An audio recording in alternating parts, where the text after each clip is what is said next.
Bueno, solamente sí, buenas noches. Vamos a dar inicio a el evento sobre el trabajo en el futuro digital y vamos a dar inicio con las palabras de Jean Sovereign, director de la Friedrich Ebert Stiftung en Bolivia. Muy buenas noches y una muy cordial bienvenida desde la Fundación Friedrich Ebert a este evento sobre el futuro del trabajo en la era digital. Para nosotros como FES es sumamente importante la reflexión sobre las preguntas laborales, específicamente en el contexto de la digitalización y la automatización o bien la cuarta revolución industrial. Justo ayer y anteayer hicimos aquí un taller también con la participación de Sofía Escacerra, sobre esas preguntas con un grupo de sindicalistas de diferentes países andinos, sobre esos cambios que provoca la digitalización en el ámbito laboral y también para la organización y el trabajo sindical. Entonces, el evento de hoy creo que será un importante paso para iniciar el debate público, profundizar ese debate aquí en Bolivia, ya que es un tema que todavía no se habla mucho en este país. Por eso estoy muy agradecido con los amigos de Internet Bolivia por haber traído el tema sobre la mesa y por organizar este evento, específicamente Cristian León y nuestra invitada especial, Sofía Escacerra, que ha venido de Argentina, y también, por supuesto, Hugo Miranda, Cristian Paucara, Armando Ortuño y Diana Quiroz. Y bueno, me parece excelente que esta cooperación de varios años entre la FES y Internet Bolivia podamos poner este tema sobre la mesa, y por eso otra vez un agradecimiento a ustedes también en general por la muy buena cooperación y a todos ustedes que han venido para participar en este encuentro de hoy. Así que iniciamos, por favor. Muchísimas gracias, querido Jan. De parte de la Fundación Internet Bolivia, igual unas palabras de bienvenida y un agradecimiento también a la FES por el apoyo que nos dan y también por abrirnos su casa para poder hacer este tipo de eventos y con una tan importante invitada como es Sofía Escacerra. La economía digital no es del futuro, es del presente y ya nos desbordó. Las proyecciones de organismos internacionales con respecto a la economía digital nos sitúan en una posición de alto crecimiento, pero no es que Bolivia perfila a ser un país líder en el desarrollo de nuevos servicios y bienes tecnológicos, sino que en realidad lo que está pasando es que estamos digitalizando la informalidad. Con una economía tan dependiente al comercio interno, a las importaciones de bajo costo y a las exportaciones intensivas de materias primas, no podría pasar otra cosa, ¿no?, que esta digitalización de la informalidad. Nuestra reactivación económica está pasando en este momento en gran medida a través de Facebook Market, a través de WhatsApp Business y aplicaciones de delivery, ¿no? No es una economía digital que está apuntando en este momento a desarrollar inteligencia artificial, a desarrollar programas, a desarrollar nuevas tecnologías, ¿no? Entonces, la pregunta ¿es esa la digitalización que soñábamos? En gran medida no, pero tampoco podemos hacer otra cosa a menos que diseñemos políticas públicas que apunten a la transformación del sector productivo, a menos que apunten al desarrollo de nuevas habilidades tecnológicas y al fortalecimiento del ecosistema de los emprendimientos digitales que están creciendo en este momento. Eso es lo que requerimos, ¿no? Es por eso que este tipo de eventos tiene esa importancia, pues estos temas se están discutiendo muy poco y son bastante importantes. Aplaudimos la emergencia de varios emprendimientos, de startups, pero nuestra economía digital no puede estar basada en uno o dos casos de éxito, sino que necesitamos una transformación más profunda. En la Fundación Internet Bolivia hemos asumido este año la tarea, con el apoyo de la FES, a quienes agradecemos, de elaborar una serie de papers que vamos a publicar en siguientes meses, en los cuales intentamos identificar cuáles son los escollos para esta transformación de la economía digital. Vamos a sacar un paper sobre fintech, otro sobre impuestos de servicios digitales, otro sobre los derechos laborales en esta economía digital. Pronto los vamos a publicar y los vamos a compartir con todos ustedes. Nuestro aporte es apenas un componente muy chiquito en una gran estructura que necesita develarse, que necesitamos entender, y es por eso que esta noche que contamos con la presencia de Sofía Escacerra, que nos va a dar una magnífica exposición con respecto a cómo se está dando el desarrollo de la economía digital, cómo está afectando el mercado laboral, que creo que eso es algo que necesitamos discutir. Y también vamos a tener un gran panel con grandes especialistas como Hugo, Cristian, Armando, y cual va a ser facilitado por Eliana Quiroz. Por parte de la Fundación Inter Bolivia, les agradecemos su asistencia y espero que sea un buen debate y que nos llene de ideas justamente para transformar nuestra economía digital. Muchas gracias.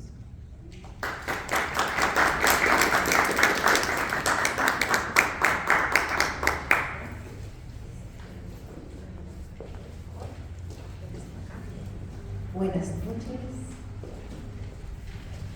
Bueno, muchas gracias por venir, por el tiempo que nos dedican. Vamos a tener una hora y media de una conversación que creo que está comenzando en el país, aunque no es el primer evento.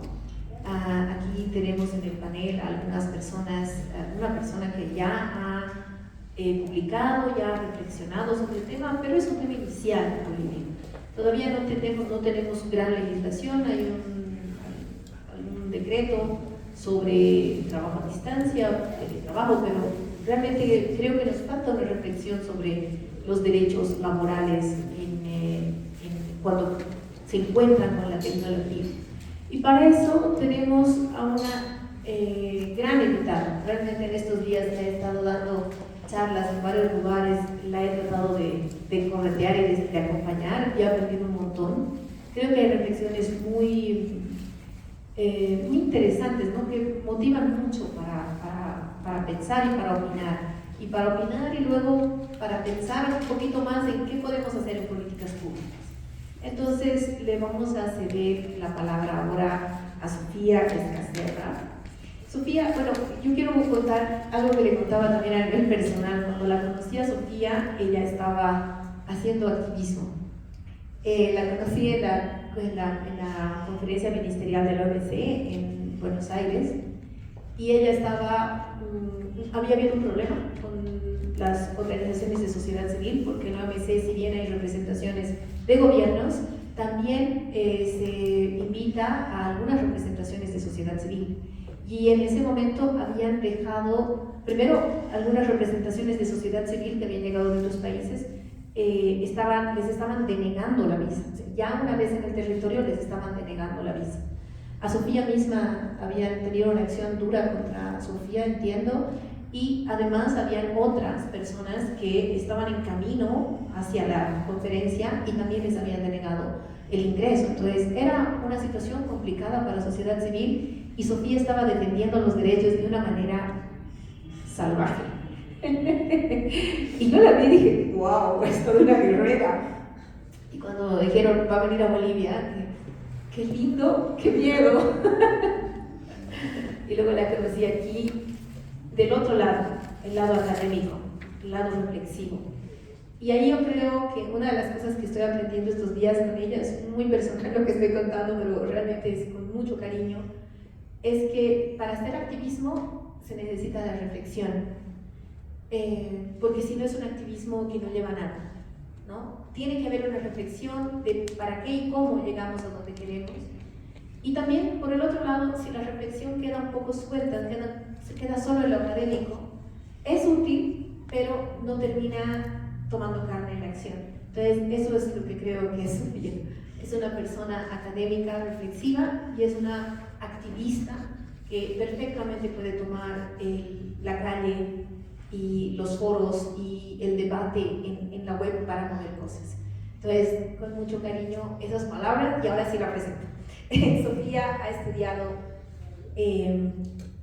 economía en la Universidad Católica en Buenos Aires, es máster en Relaciones Internacionales por la Flaxo y la Universidad de Barcelona y está haciendo su doctorado en epistemología. Va a trabajar un tema sobre epistemología de los algoritmos, por si acaso, así que vamos a seguirles el camino porque está muy interesante. Y es especialista en economía digital, en desarrollo y en empleo. Entonces, ahora te damos media hora para que nos comentes tus ideas, nos provoques y de ahí vamos con el panel de comentadores. Gracias. Bueno, gracias por esas palabras tan cariñosas. Realmente casi me pongo a llorar. Bueno, primero gracias por la invitación, gracias por recibirme en Bolivia de una manera tan cálida y tan linda. Me tiene un poco mal la altura, pero bueno, acá estamos poniéndole buena onda a la situación.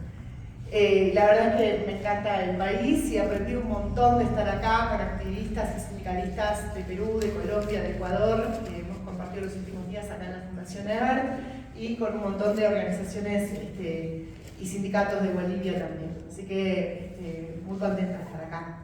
Respecto a lo que decías recién, hay una epistemóloga argentina que se llama Esther Díaz, que ella tiene una frase que a mí me gusta mucho, que no me la acuerdo exactamente, pero que dice algo así, como que dice que si un teórico no le pone el alma a lo que cree y lo que investiga y a sus teorías, no sirve para nada. Y creo que tiene que ver con eso, ¿no? No sirve para nada lo que hiciste. Es solamente vanidad intelectual y nada más. Entonces, me parece que tiene que ver con eso, ¿no? Con investigar, con ser curioso, pero después tratar de hacerlo carne, ¿no? Entonces, vamos a hablar un poco de economía digital, pero para eso me gustaría ir un pasito más atrás, porque parece como que hablamos de tecnología y automáticamente todos lo relacionamos con un teléfono celular, ¿no? Y la tecnología es mucho más que eso. La tecnología es el fuego, es la rueda, es un tenedor, es, no sé, esta mesa, un vaso, el micrófono y tantas cosas más. El hombre es un ser tecnológico. El hombre, es más, muchos autores se plantean si la tecnología no constituye al ser humano, digamos, ¿no? O sea, si es previa o es posterior, ¿no? Si es que existe el hombre, luego existe la tecnología, o si es constitutiva del hombre, digamos. Sin tecnología no habría ser humano, ¿no? Habría un animal más, pero no sería un ser humano. Con lo cual, esto es un debate filosófico alrededor de la tecnología, con lo cual podríamos decir, bueno, estas tecnologías no son distintas de las anteriores.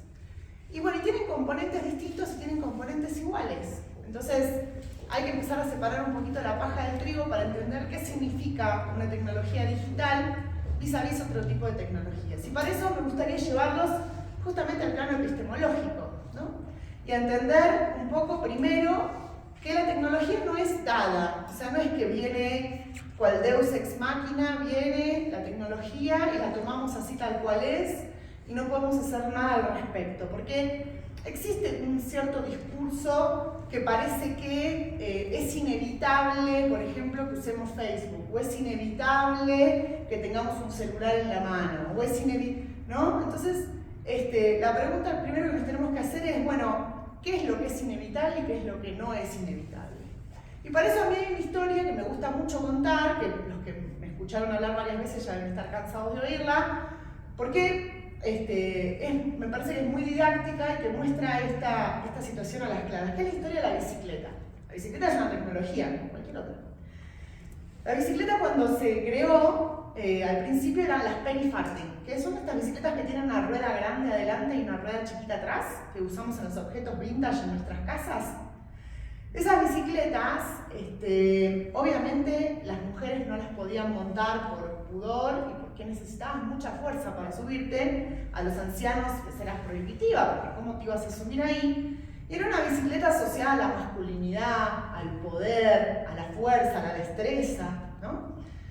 Solamente los hombres jóvenes, fuertes, entrenados, podían subir si se hacían campeonatos de penny farthing, para tratar de mostrar quién era el mejor montando la bicicleta, ¿no? Resulta que, claro, algunos fabricantes empezaron a ver que era mucho más eficiente construirla con las dos ruedas como las conocemos ahora, ¿no? Paralelas e iguales. Pero los grandes fabricantes se negaban a fabricarlas así. ¿Y por qué se negaban a fabricarlas así? Porque no querían que su marca se relacione con la debilidad. Querían que su marca se relacione con el prestigio, con el poder, con la fuerza, con la juventud, ¿no? Entonces, ¿qué pasaba? Las mujeres que necesitaban estas bicicletas y los hombres y las mujeres más adultas, más centrados en años, en la tercera edad, empezaban a ir como a productores artesanales, medio escondidos, ¿no? Decir, che, no me haces la bicicleta así, así, así, porque la necesito para ir al mercado. Porque imagínate que en medio de 1 kilo de tomate puedo traer 1 kilo de tomate, cebolla, zanahoria, ¿no? Carne, pollo. Todo lo subo a la bicicleta y llego y voy y traigo mucho más rápido. Puedo llevar a los chicos y no los tengo que estar cargando encima.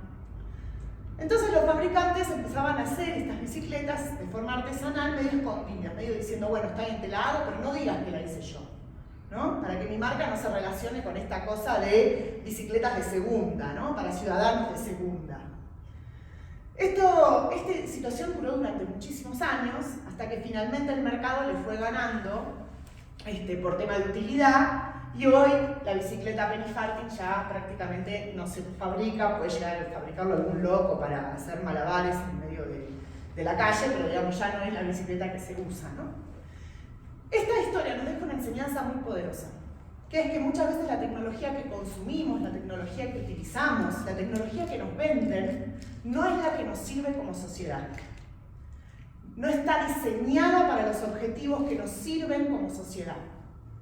Hubiera sido mucho más útil que la otra bicicleta hubiera sido masiva, ¿no? Y que hubiera servido a las mujeres y a los ancianos.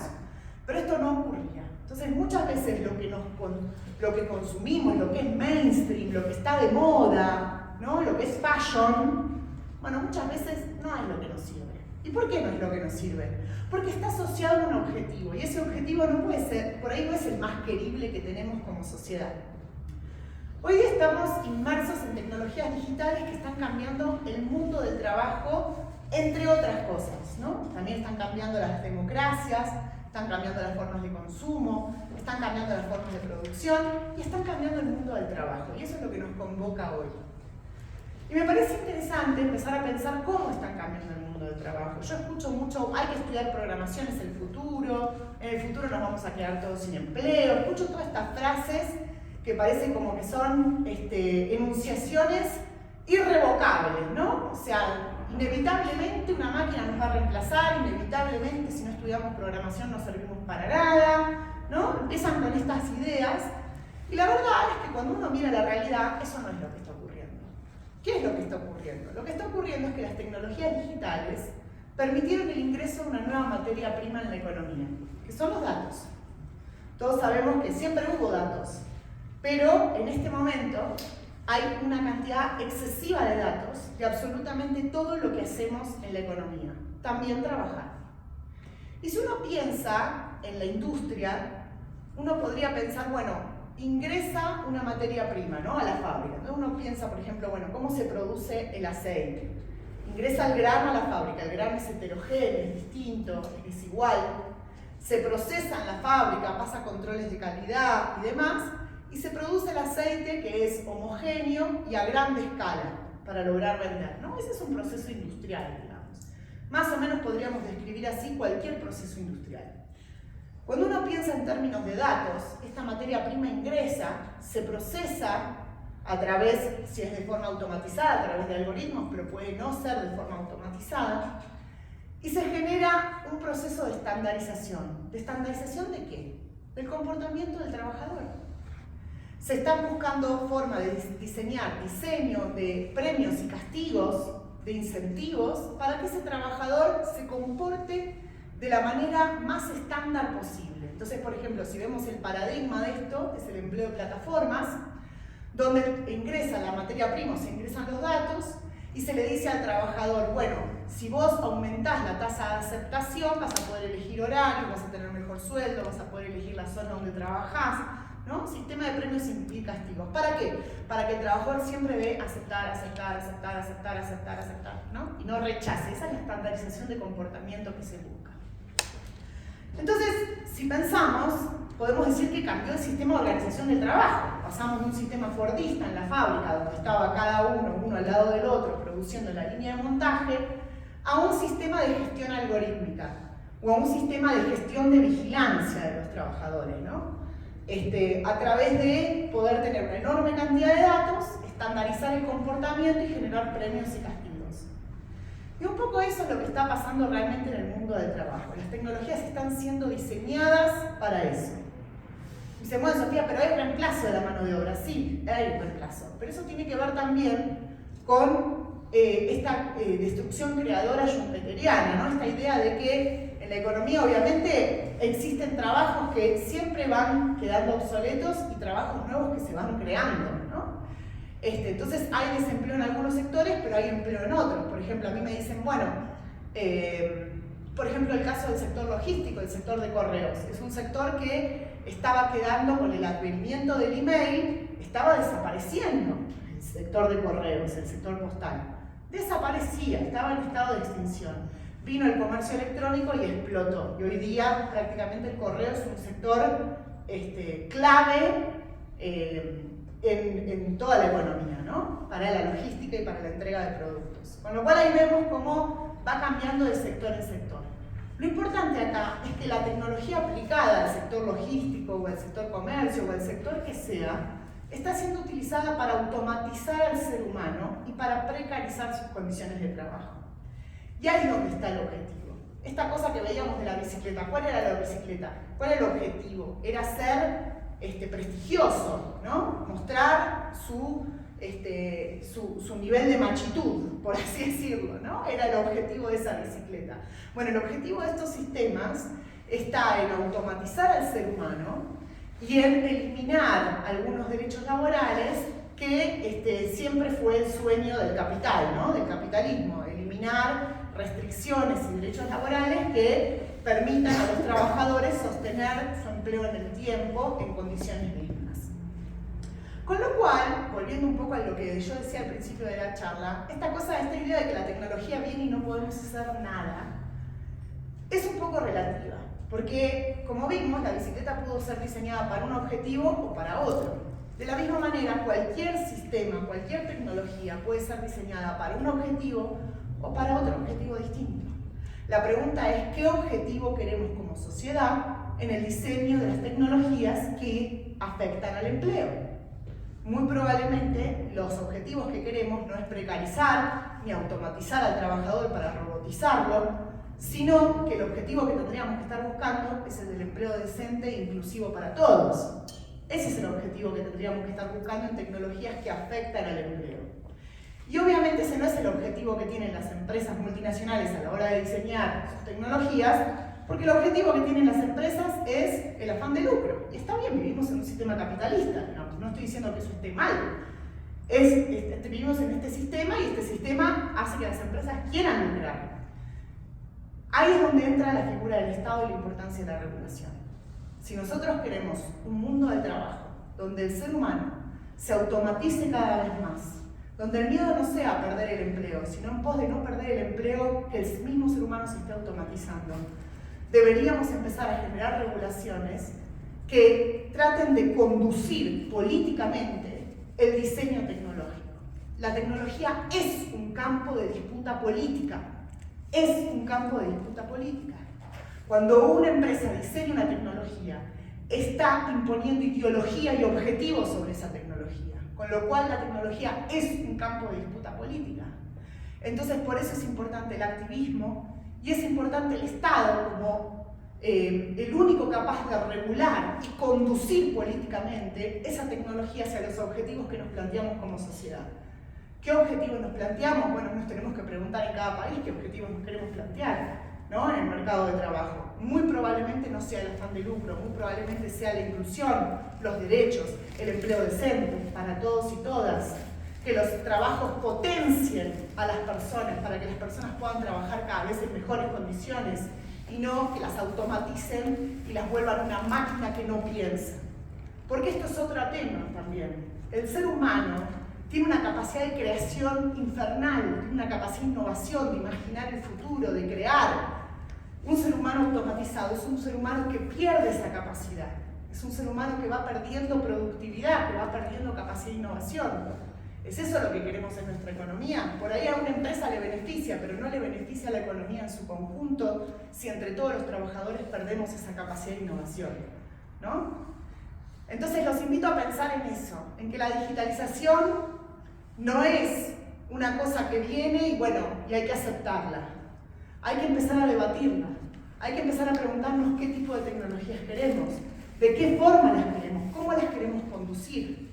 Y esas demandas tienen que ser elevadas desde las bases como sociedad para que el Estado ayude, pero también para que las organizaciones de la sociedad civil planteen soluciones posibles y respuestas posibles.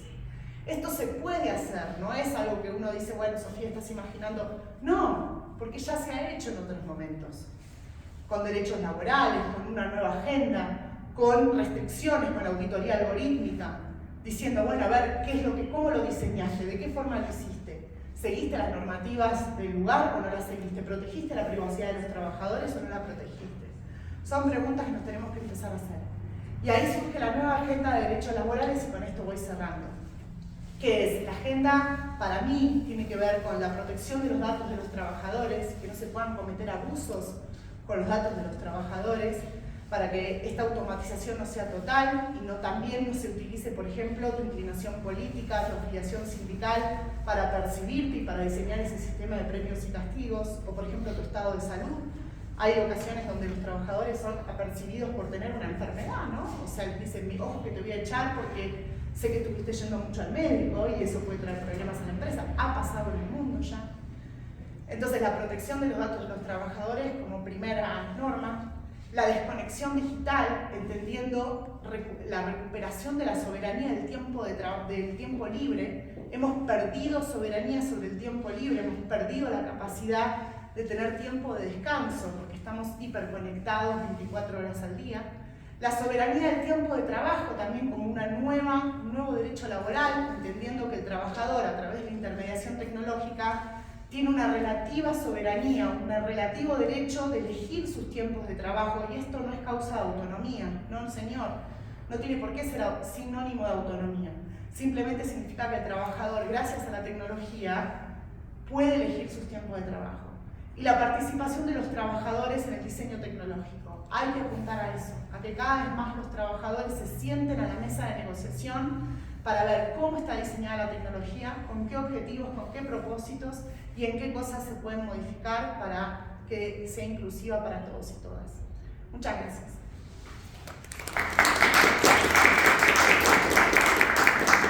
Muchas gracias, Sofía.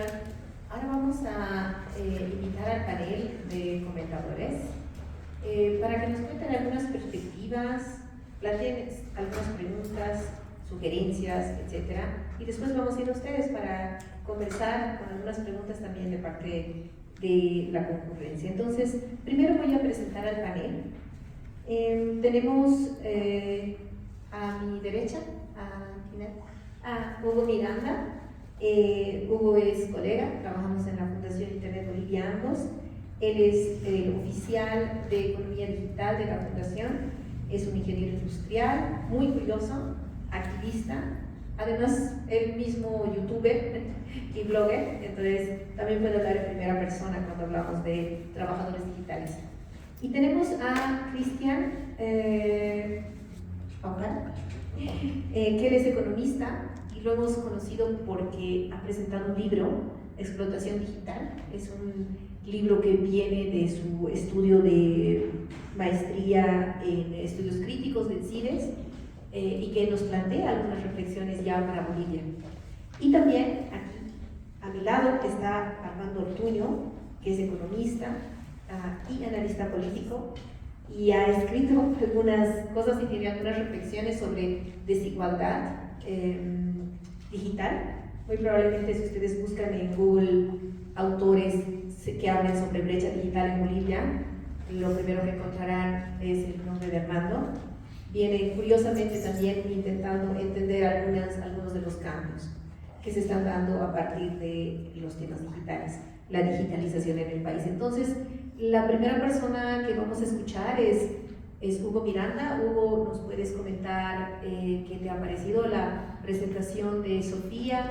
Y si nos actualizas también un poco en qué es lo que está pasando en Bolivia. Tenemos alguna reflexión de este tipo en Bolivia, hay política pública, hay reflexión de parte de los trabajadores al respecto de la ratificación de la sociedad, de la algoritmización de las sociedades y tenemos algunas brechas ya de lucha al respecto. Creo que podemos utilizar y si no te doy y voy mirando. Hola, buenas noches. Bueno, gracias primero, siempre a la FES, porque siempre confío en mi trabajo, digamos, en los últimos 3 años. Los que no saben, digamos, estamos ya 3 años investigando este tema y nuestro objetivo es ya presentar propuestas de política pública, ¿no? Vamos a presentar un tema de fintech y un tema de impuestos para emprendedores en las siguientes semanas. Y estamos explorando este tema de la economía laboral y el comercio exterior también, los acuerdos comerciales que tiene Bolivia que implican cosas de economía digital. Eso los vamos a revisar ya más adelante en otros eventos. Sobre la pregunta, bueno, con Sofía hemos estado prácticamente 3 días, ¿no?, hablando sobre este tema, nos ha dado interesantes ideas y nos está dando el enfoque un poco para ver a dónde vamos a apuntar. Les comento un poco como fundación, estamos haciendo una exploración muy primeriza de todo lo que está pasando con este tema. Como fundación yo creo que tenemos claro el tema digital, es decir, ya lo ha dicho Eliana, yo soy youtuber, entiendo las transacciones, saben los métodos de pago, entendemos también el modelo de negocio de las empresas como Pedidos Ya, como Yaigo, que han sido compradas por empresas multinacionales, es decir, sabemos cómo funciona el tema digital. También sus verdaderos modelos de negocios, ¿no? Porque te venden una cosa, pero están haciendo otras cosas también por detrás. Ahora, lo que nos faltaba, y hemos estado investigando bastante con Eloisa estos días, ha sido el tema de cómo andamos en el empleo acá, digamos, ¿no?, sin necesidad de digitalización, y la verdad es que nos hemos encontrado con cosas que no están nada bien. Nuestra ley de trabajo es de 1939, ha sido parchada no sé cuántas veces durante todos los años para irse acomodando a los distintos gobiernos. El tema del 21060, que ha traído, digamos, el contrato privado, la flexibilización laboral. Tenemos ahora las consultorías en línea que solamente te dan AFPs, ¿no?, ya no te dan seguro de salud. Han ido ocurriendo una serie de cosas que hemos estado descubriendo ahí con Eloisa, que nos preocupan demasiado, digamos, ¿no? El tema de que en Bolivia se prevé que tenemos un 80% de empleo informal, y eso no está bien.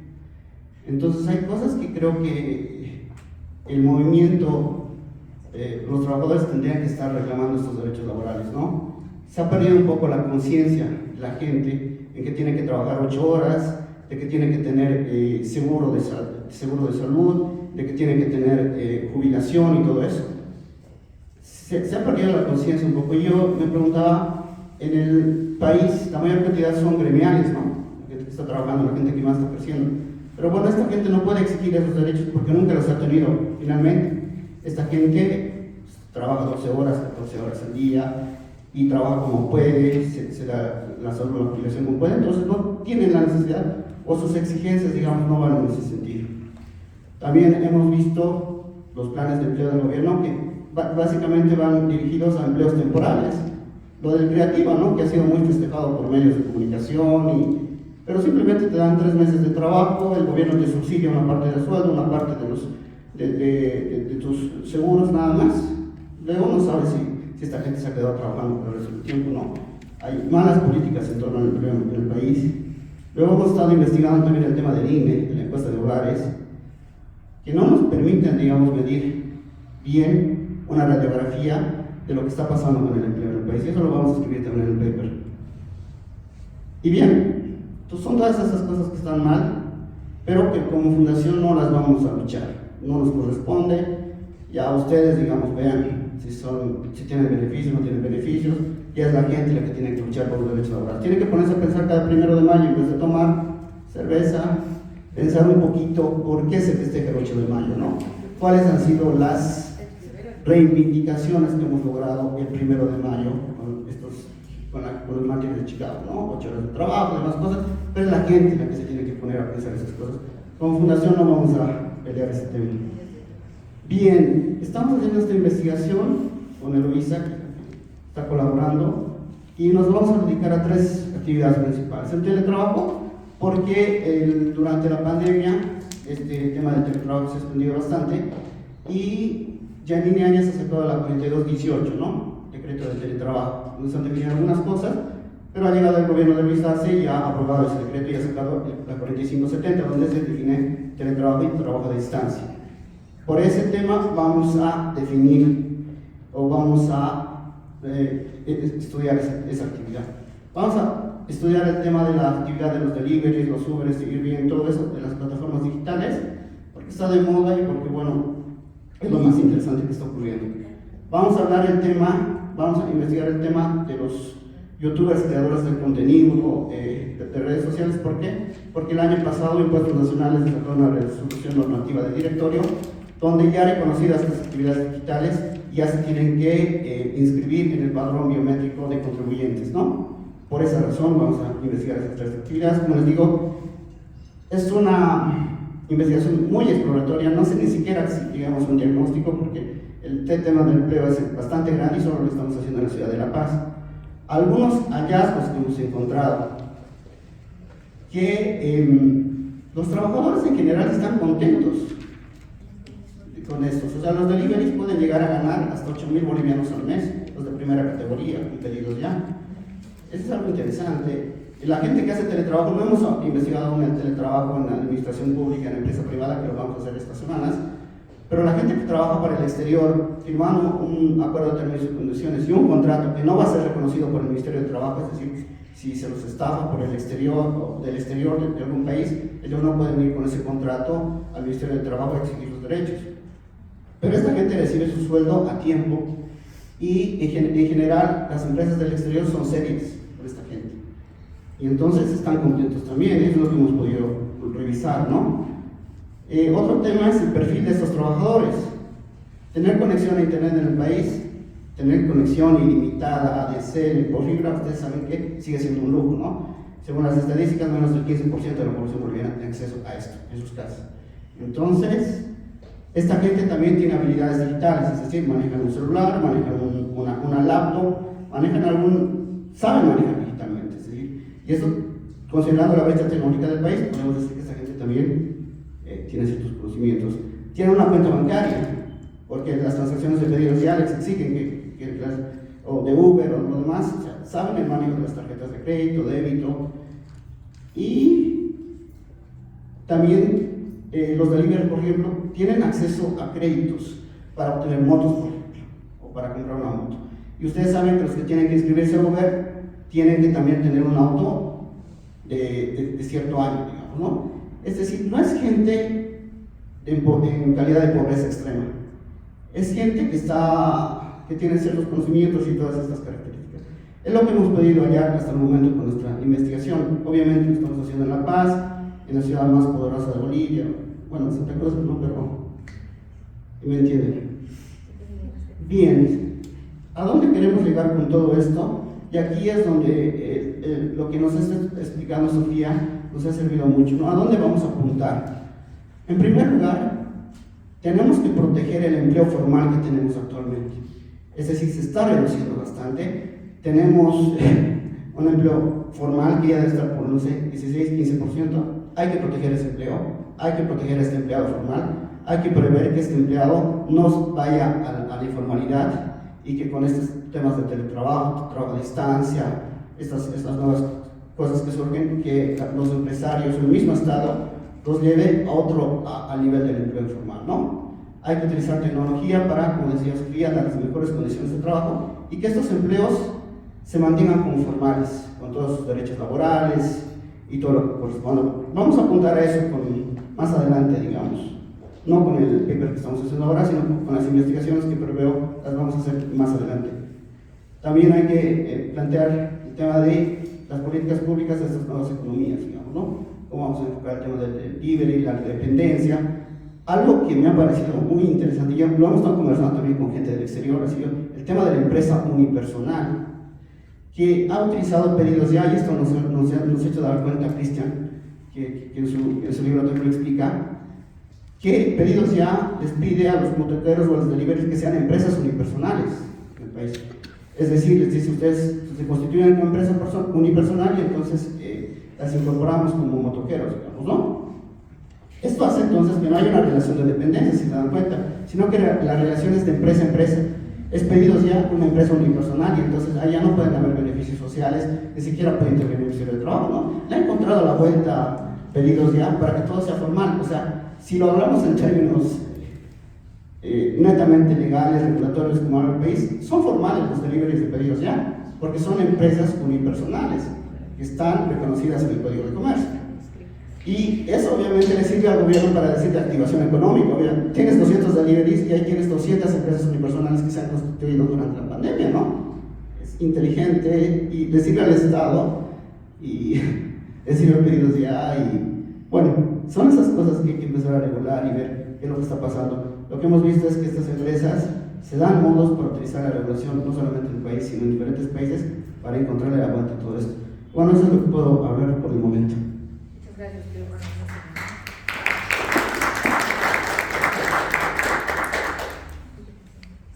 Gracias.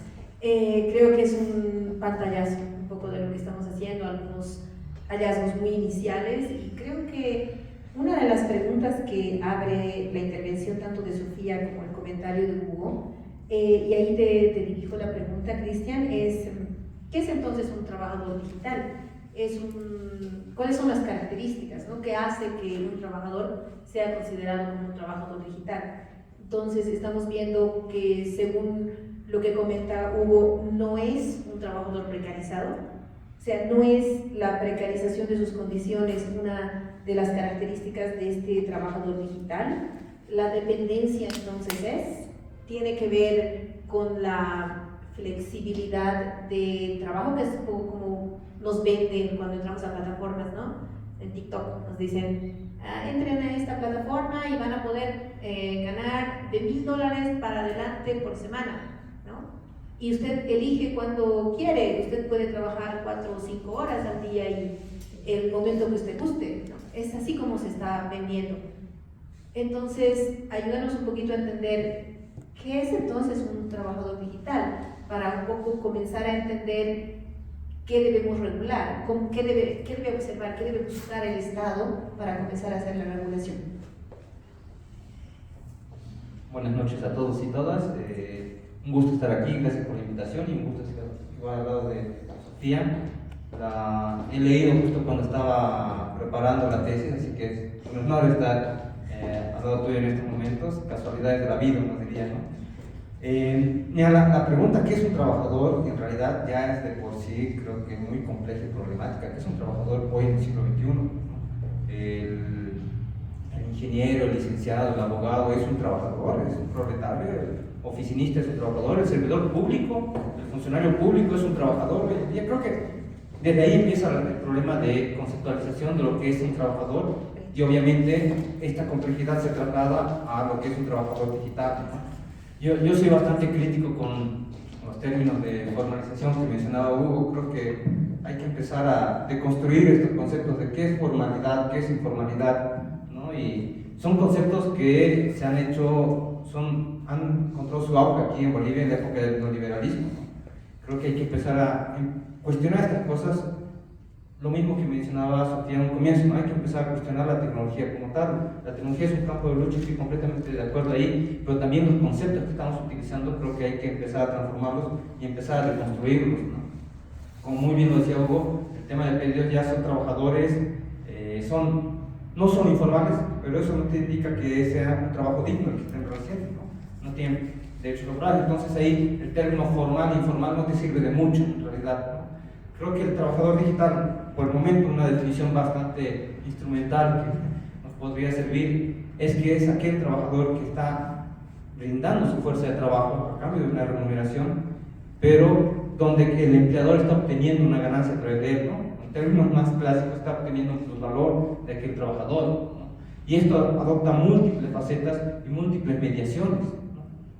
Temas de decirle a un youtuber o a un influencer, tú eres un proletario, tú eres un trabajador, le va a chocar y no le va a entender, lo va a rechazar. Lo mismo que decirle a un abogado, tú eres un trabajador, o a un servidor público, tú eres un proletario. No va a entender ese concepto, no lo va a entender en la cabeza, ¿no? Creo que es un proceso bastante complejo, ¿no? Y esto también se explica por este carácter dinámico que adquiere el empleo, como muy bien indicaba hace rato. Los empleos aparecen, desaparecen, se transforman con el pasar del tiempo, con el desarrollo tecnológico, no solo con lo virtual, no solo con el internet. Pensemos simplemente, por ejemplo, en Bolivia, en los ascensoristas, ¿no?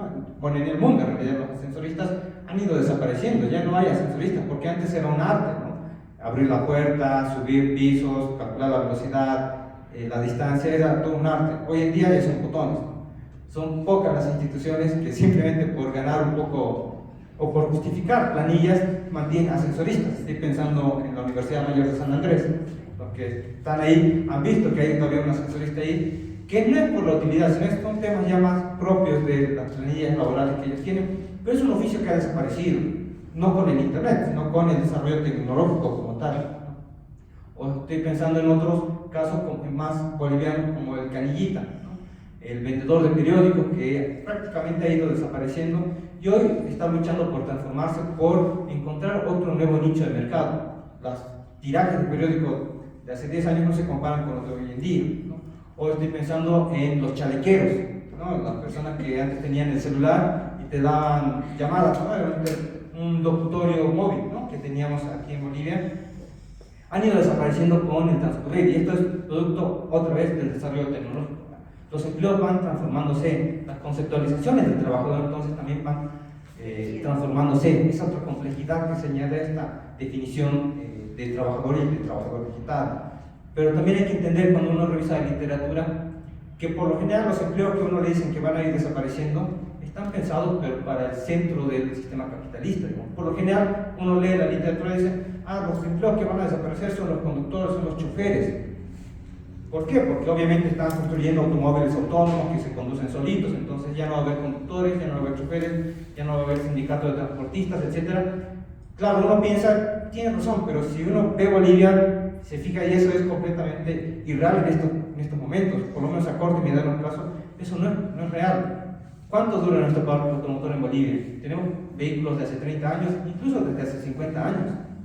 Entonces, primero tiene que haber todo un cambio del parque automotor. Estamos en 2022, que inicie mañana el cambio de vehículos a vehículos autónomos. Estamos hablando de 20, 30, 50 años que va a tardar. Entonces, es un poco pensar muy a futuro, soñar, jugar un poco con la bola de cristal, decir que en países de la periferia capitalista, donde no podemos dar el lujo de tener altas inversiones de capital, estos cambios o estos empleos van a transformarse. Como digo, cuando uno revisa la literatura encuentra esto, pero están pensados para países del centro de capitalista, es decir, países desarrollados, como se dice, ¿no? Pero no se aplica de igual forma a los países en desarrollo o subdesarrollados, como se lo mencionaba anteriormente. Otro ejemplo típico son los almacenes, el tema logístico. Uno, cuando lee la literatura, cree que va a ser como Matrix, ¿no? Edificios de metros y metros de seres humanos, y va una máquina y selecciona el ser humano que necesita y después lo vuelve, intercambia, mueve de lugar. Y es lo que piensan en los almacenes que va a ser así, ¿no? Van a ser almacenes gigantes, cada vez más altos para ganar espacio, y van a ser máquinas las que van a ir transportando. Por lo tanto, las personas que se encargaban antes de mover el paquete de, de lapiceras, el paquete de hojas, el paquete de tintas, ponerlas de un lugar, de un estante a otro, va a desaparecer ese empleo. Puede, otra vez, repito, que esto suceda en países del centro, países desarrollados, donde las necesidades, la realidad, la infraestructura tecnológica es otra, pero en países del centro es otra realidad. Entonces, ¿qué es lo que estoy diciendo? Los empleos, puede que haya cambios de empleo dependiendo de la capacidad para invertir en capital. Países del centro sí puede que haya cambios, estos cambios de conductores, de cajeros de supermercados, cajeros de banco, pero en países de la periferia capitalista, los cambios de empleo van a estar también condicionados por la capacidad de invertir. Vas a tratar de invertir en tecnología con bajos costos. Por ejemplo, estoy pensando en traductores. Antes había traductores para hacer cartas, para recibir correos electrónicos. Hoy en día lo metes al Google Translate y listo. Ahí sí ya has eliminado un empleo y no has invertido una fuerte suma de capital, a diferencia de un vehículo autónomo, ¿no? La diferencia es notoria. O estoy pensando en otros casos como justamente tenemos aquí, ¿no? YouTubers, ¿no? Streamers, gente que no necesita inversiones altas de capital, solamente una computadora relativamente decente, conexión a internet, entonces puede dedicarse a generar contenido, a crear videos, a crear blogs, a crear transmisiones en vivo. ¿Para qué? Para obtener un poco de ganancia, para ser un trabajador, para tener réditos. Pero, repito, son transformaciones que se están realizando dependiendo de las altas inversiones de capital o bajas inversiones de capital que se requieran y a la realidad que se tiene. Por eso creo que hay que ser un poco cautos a la hora de ver la literatura y tratar de verlo también con ojos bolivianos, ¿no? Creo que ese es un poco el mensaje que siempre trato de dar, no sacarnos un poco de ese eurocentrismo a veces que tenemos. Y si nos damos de cuenta, todos estos trabajos, todos estos empleos del sistema de gestión algorítmica que nos mencionaba Sofía anteriormente, están basados en datos, están basados en información, ¿no? Ya decía este filósofo coreano que está de moda, ¿no? Byung-Chul Han, no son las cosas lo que está predominando el mundo, lo que está dominando el mundo, sino es la información.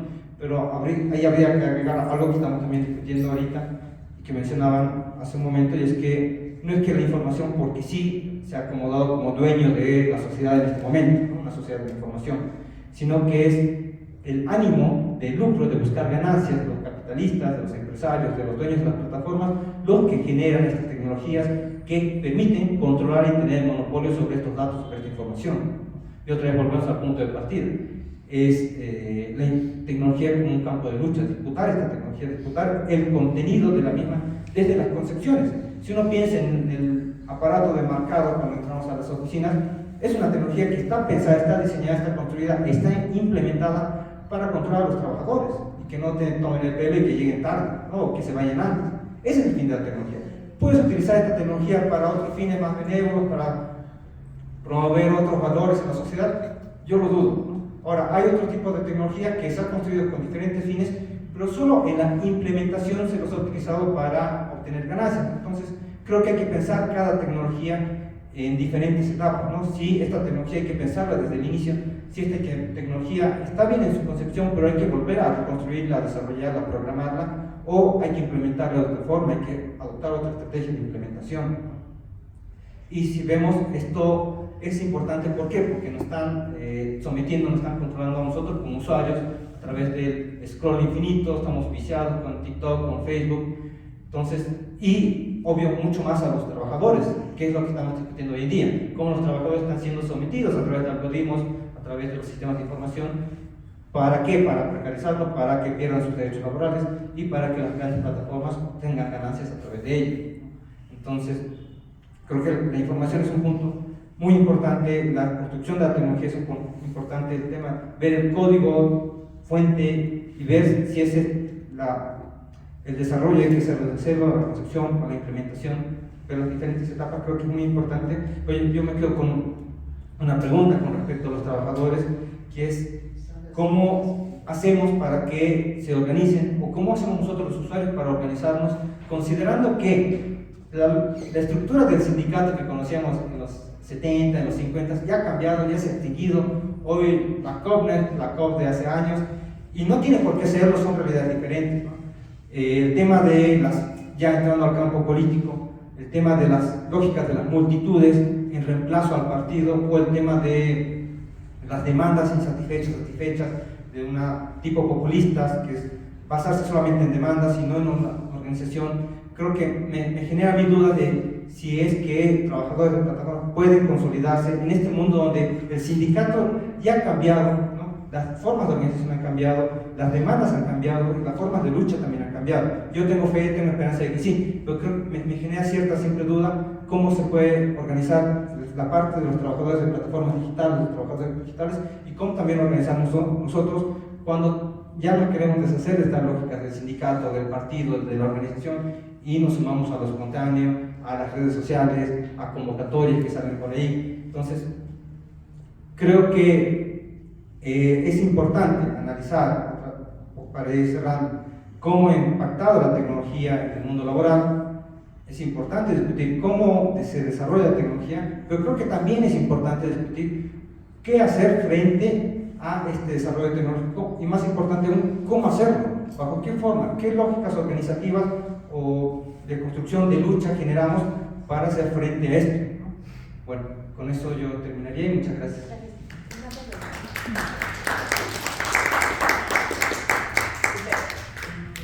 Grandes comentarios.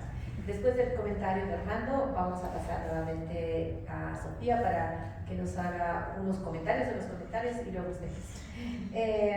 Armando, entendiendo que la tecnología no es neutra, es un espacio de disputa política y esto genera ganadores y perdedores, por decirlo de una manera sencilla, ¿cómo se distribuye en la sociedad esta innovación tecnológica, esta datificación, esta digitalización en la que estamos metidos y que nos venden un poco que pues, le beneficia a todo el mundo? ¿Hay desigualdades en esta distribución? Y yendo ya al tema mismo del evento, que es el futuro del trabajo, ¿cómo esta forma de distribución en la sociedad de estos cambios va a afectar, cómo ves tú que va a afectar al futuro del trabajo en Bolivia? Muchas gracias por la invitación. A mí me pregunta, no tengo una idea concreta.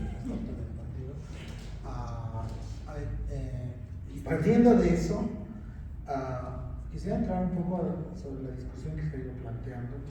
Quisiera tomar un elemento que me parece clave en lo que se ha expuesto, que es esta idea de que las tecnologías no tenemos que entenderlas como unos eventos exógenos que llegan ahí, que bueno, no se puede hacer nada con eso, independientes del contexto.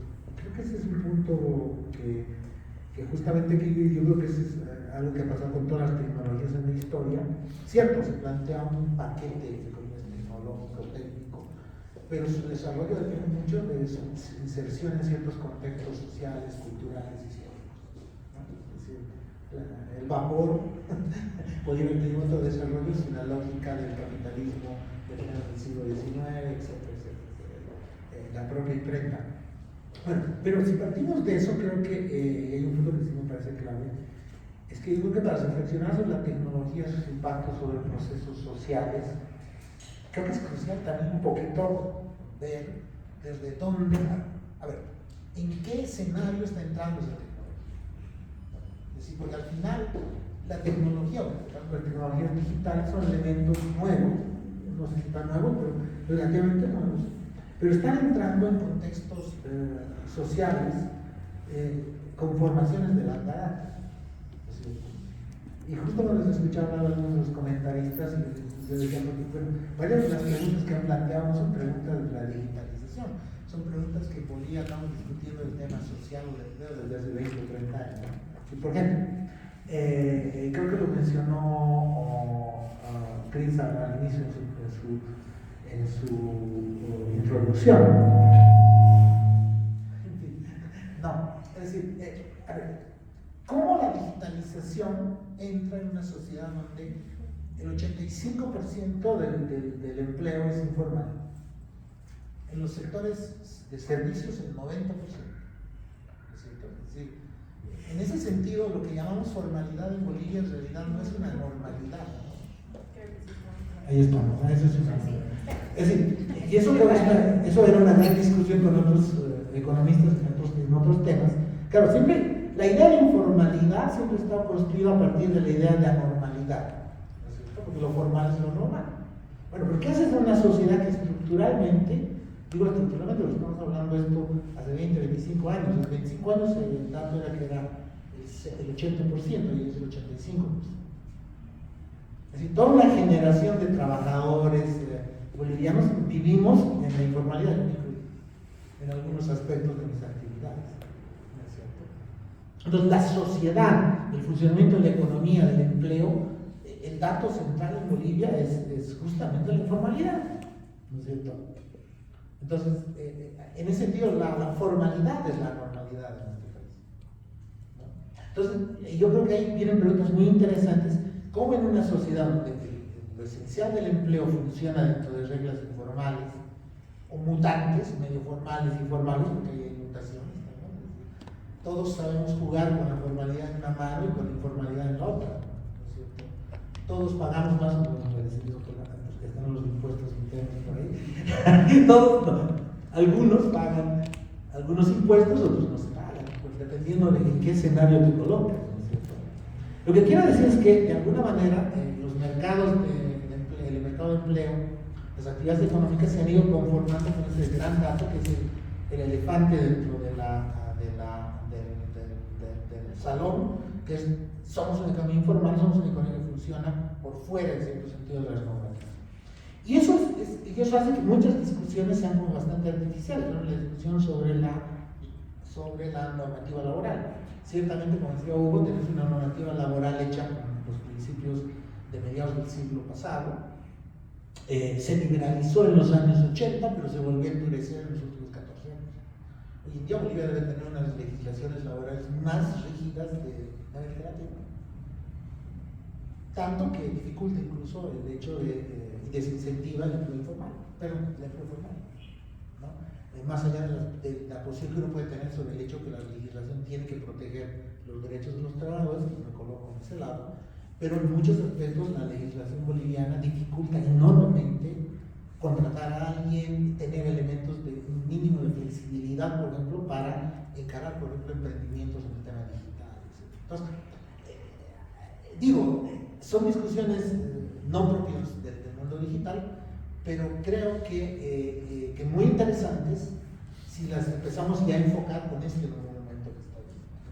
Entonces, ese es un primer elemento que quería mencionar. Y creo que si no entendemos bien cómo es que está funcionando realmente, cuál es la economía realmente existente en Bolivia, va a ser difícil entender los desafíos de lo que implica la digitalización en la nueva etapa.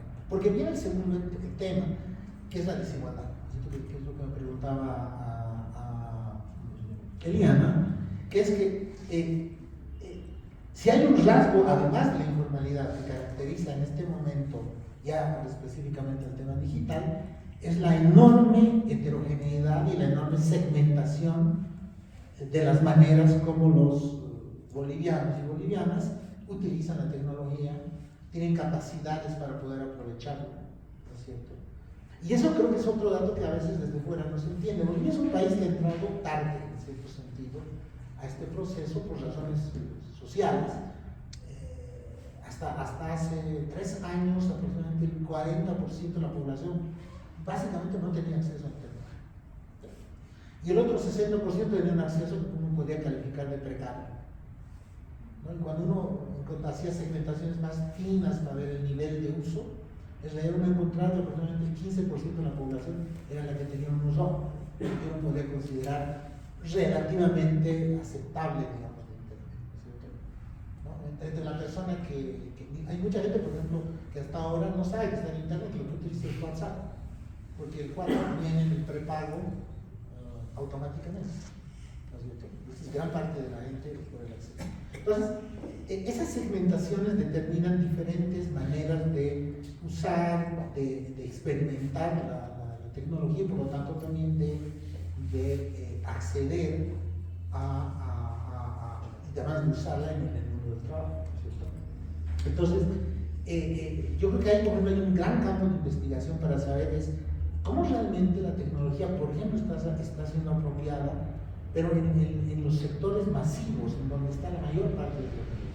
Por ejemplo, en los servicios, ¿cierto?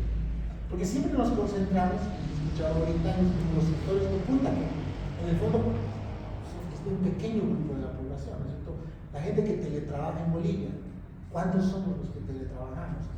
Más o menos entre el 5 al 8% de personas que tienen nivel de escolaridad alta y algún tipo de vinculación a cierto tipo de mercados más especializados, etcétera, ¿no? Otros servicios digitales más son relativamente, como decía Cristian, no es una industria muy grande en este país, entonces tampoco es Entonces, donde sí uno ve un impacto de la tecnología, por ejemplo, en su entrada anárquica en el mundo de los servicios, por ejemplo, a través del delivery y todo eso, ¿no? Pero entran en un entorno donde todo es informal, todo es informal. Sería interesante, por ejemplo, averiguar la experiencia de Uber con los taxistas en Bolivia. No ha funcionado, porque aquí el taxi es muy barato, porque es informal, totalmente, no hay regulación.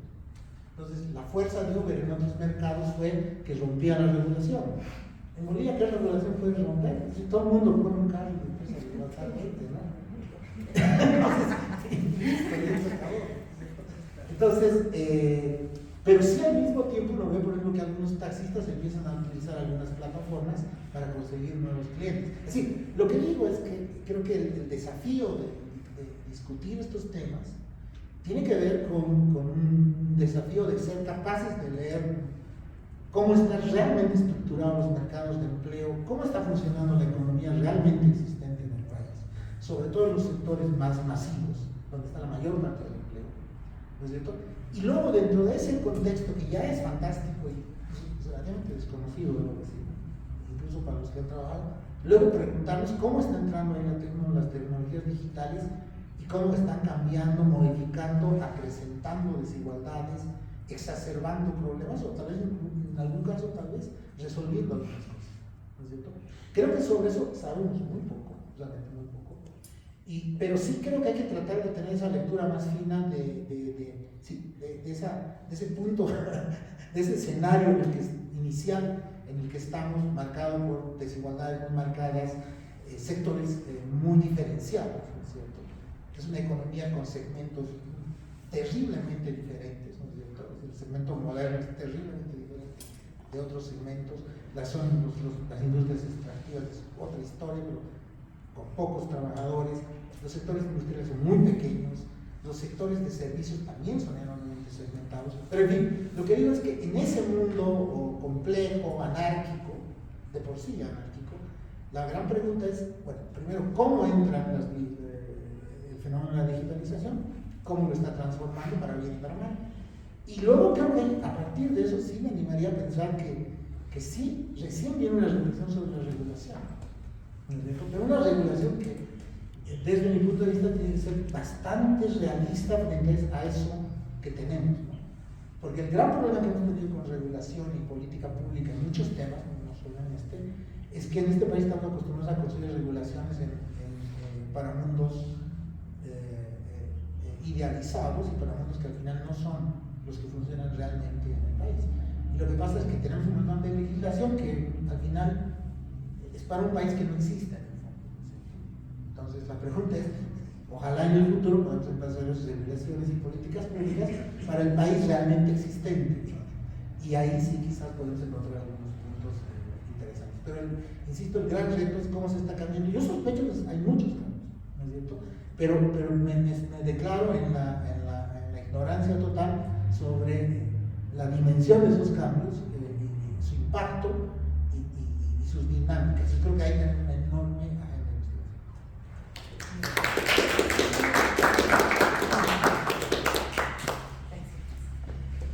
Bueno, todas exposiciones muy interesantes y celebro mucho esta mirada local. ¿Por qué? Porque a veces hay que pensar en el plano teórico, en el abstracto para saber cuál es el ideal o a dónde llegar, pero la bajada a tierra es inevitable. Yo siempre cuando escribo trato de hacerlo con una mirada local, regional. Y te escuchaba, por ejemplo, lo que vos decías, un abogado es un trabajador, un servidor público es un trabajador. En Argentina no tengo ninguna duda. Vos le preguntás a cualquier servidor público y te va a decir si soy trabajador, le preguntás, no te digo a cualquier abogado, pero te diría que el 70% te va a decir sí soy trabajador. Con lo cual es muy distinta la discusión, ¿no? Porque partimos de si hay conciencia de clase o no hay conciencia de clase, ¿no? Y entonces las luchas son otras, que se van transformando. Porque si uno se siente identificado con una lucha, aporta esa lucha. Y si uno no se siente identificado con la lucha, bueno, deja que eso es un problema de otro, ¿no? Entonces, ahí empiezan las dicotomías y empiezan las diversidades, ¿no?, que tenemos en la región. Y me parece que eso es súper valioso en el sentido de que la situación que vivimos, uno se siente latinoamericano, pero evidentemente lo que pasa en Argentina o en Uruguay o en Chile no es lo que pasa en Bolivia o en Ecuador o en Colombia, ¿no? Hoy estuve 2 días compartiendo con compañeros colombianos y estaban súper emocionados porque después de no sé cuántos siglos por fin logran tener el primer gobierno progresista, ¿no? O sea, imagínate la diferencia. Es el primer gobierno de la historia de Colombia, ¿no?, progresista. Con lo cual hay una realidad política, económica muy distinta y también hay expectativas puestas en un gobierno que es relativo a lo que puede hacer, porque viene con estructuras de más de 200 años. Entonces uno dice, no, quiere cambiar todo para tener, bueno, lo que vas a poder hacer es muy relativo, ¿no? Si venís con 200 años de gobiernos de derecha y de repente llega un gobierno progresista, ¿no? Entonces es muy complicado el análisis cuando uno va a la región. Ahora bien, respecto del dilema formalidad-informalidad, yo no soy especialista en informalidad, pero creo que hay veces que, no sé si es acá en Bolivia se da, pero hay veces que la legislación también genera ideas y genera estándares.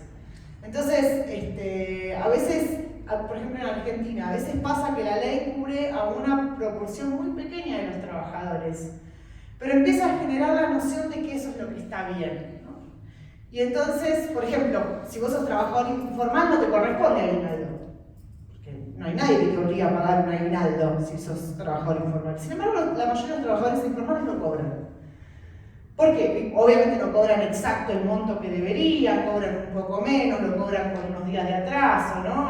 Bueno, esperá que termine la fiesta si te lo pago, ¿no? Y ese tipo de cosas, pero la mayoría lo cobra. ¿Por qué? Porque la ley está y entonces genera la noción de que eso es lo correcto y el trabajador mismo es el que dice, che, me tocaría el aguinaldo, ¿no? Entonces es como, se empieza a generar un círculo virtuoso. No estoy diciendo que eso es lo que ocurre acá, digo, o sea, son realidades distintas respecto de lo que significa ser un informal y lo que significa ser un formal en distintos países. Pero más allá de eso, lo que yo me pregunto es cómo insertar a las personas en el mercado de trabajo en la era digital, ¿no? Hablábamos de estos trabajadores digitales. Y muchas veces a mí, con mi pasión por América Latina y por querer que saltemos al desarrollo, que también es una palabra en disputa en el sentido de qué significa ser desarrollado, pero evidentemente me gustaría que todos los latinoamericanos podamos tener nuestras necesidades básicas satisfechas. Y la tecnología evidentemente puede ser una aliada para eso, ¿no? Porque uno accede a un mercado global, accede a un montón de cosas, accede a nuevos bienes y servicios, accede a nuevas formas de contratación, accede a nuevos empleos. A veces me pregunto también si nuestros sistemas educativos no están un poco obsoletos, ¿no? Porque venimos con sistemas educativos de la revolución industrial, ¿no? Y con ideas muy antiguas. Y cuando yo veo que dicen, no, pero les enseñan computación, ¿no? Y parece que al chico le enseñan a aprender la computadora y a usar 2 o 3 herramientas y con eso alcanza. Y la verdad es que el chico sabe aprender la computadora mejor que yo. O sea, cualquiera que tiene un hijo se da cuenta que los pibes tienen un manejo de la tecnología muy superior al de muchos adultos.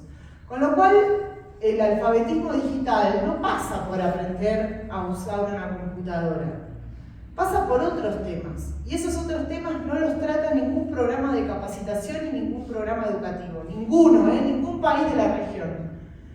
Hay un concepto de una colega argentina que a mí me gusta mucho, que se llama Mariana Ferrarelli, que ella habla de alfabetismos aumentados.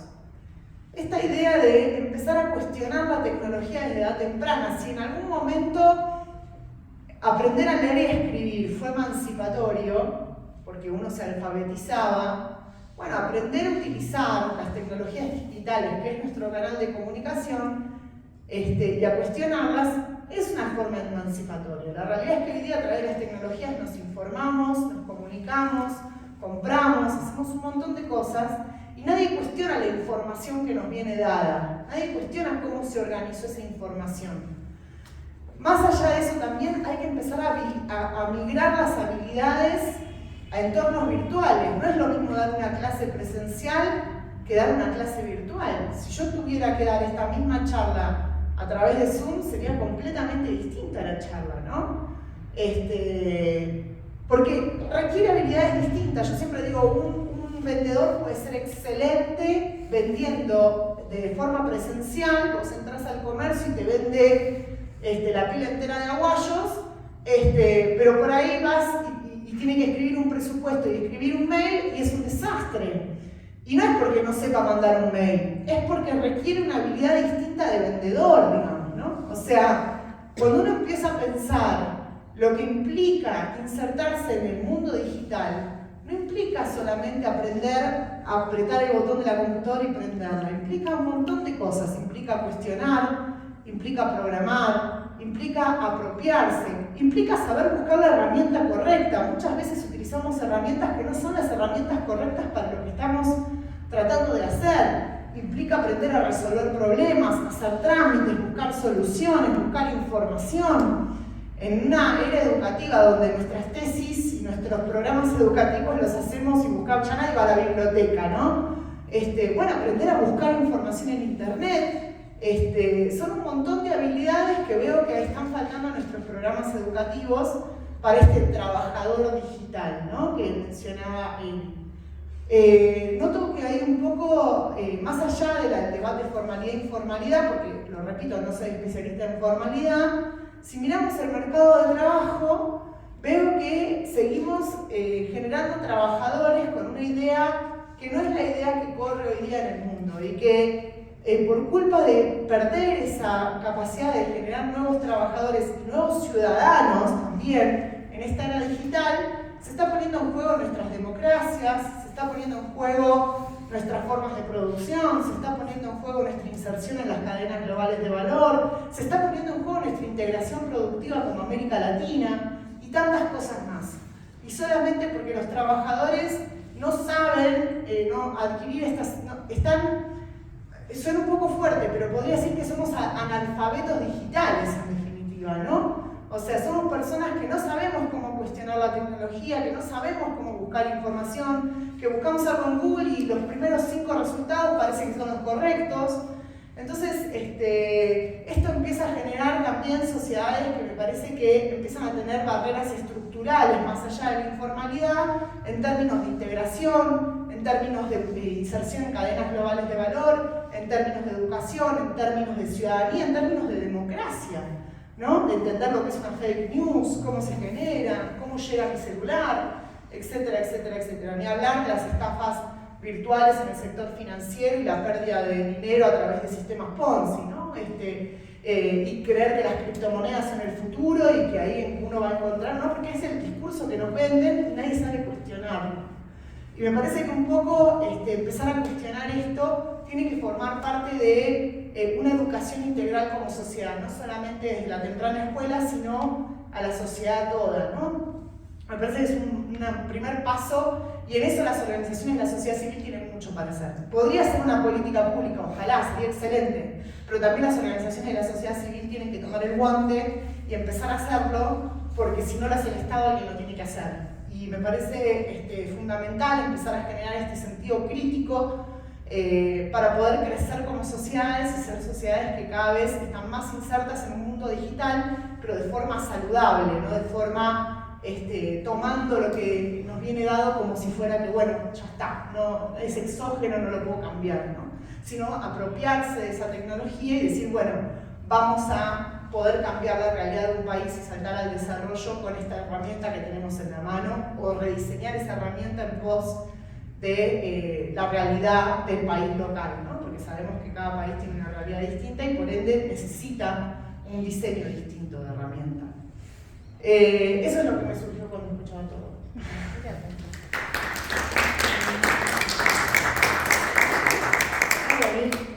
Bueno, ahora ustedes. ¿Tiene alguien algún comentario o una pregunta?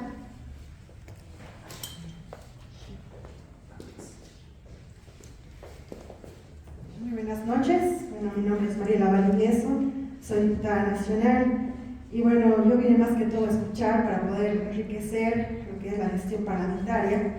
Sin embargo, he visto que este espacio es muy rico, con el cual se puede tal vez lanzar algunas ideas y algunas tareas que he venido realizando.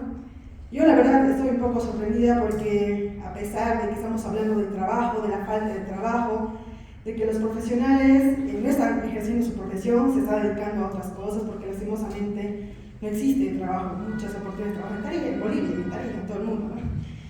Bueno, personalmente he trabajado en la gestión de PayPal en Bolivia. Queremos traer PayPal a Bolivia, queremos traer las pasarelas de pago internacionales a Bolivia para impulsar el comercio electrónico y sobre todo para lograr que los jóvenes, las mujeres, los adultos tengamos mayores oportunidades laborales como profesionales freelance, ¿no?